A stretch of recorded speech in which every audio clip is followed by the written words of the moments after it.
important to preserve the Waterhouse because it tells the story of the waterworks here at Pleasant Hill.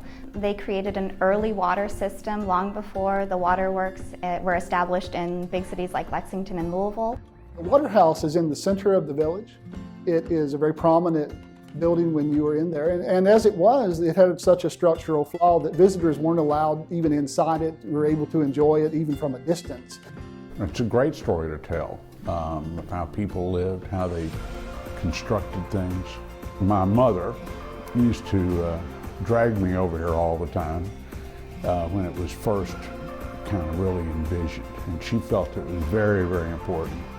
And she would entertain and have luncheons over here. People in central Kentucky supported Shaker Village, and my aunt felt the same way.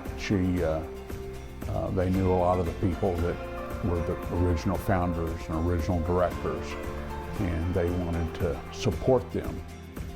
Well, my family, my mother's side of the family was from Kentucky, and we would come and visit. And some of my earliest remembrances of being in Kentucky were coming to Shaker Village. I think it's part of our history, and it may become even more important in the years to come. As we're seeing so much tension, it's just nice to think of a place that was so at peace and so resourceful and inventive. When I learned the history, it was a history of a community. We're always looking for folks that are inspired by Shaker Village and want to help us preserve and save these buildings for the future. It's a very important building. The engineering and design of the Waterhouse is unique to our site and really unique to this area. It's kind of one of the last remnants of that feature that's visible to the public that we would want to preserve and save. It was an important part of Betty and Charlotte's lives. So one part of it was a tribute to their memory. And that was something that was very important to me, was that there be a lasting tribute in their names to this building. I believe that contributing to Kentucky's history and culture is important, and they've done great work over here.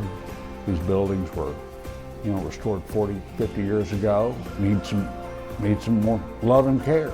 And so I'm just happy that we found a project that we could do and make a difference in. I just think it's important to have this available to everyone. For me, is about the future. We have our foundation in the past, and we have a certain look and feel of our sites that gives our communities a foundation for where we're going into the future. We can take those buildings and find new and improved uses for them sometimes, and other times we want to keep them as they are, such as we've done here at Pleasant Hill.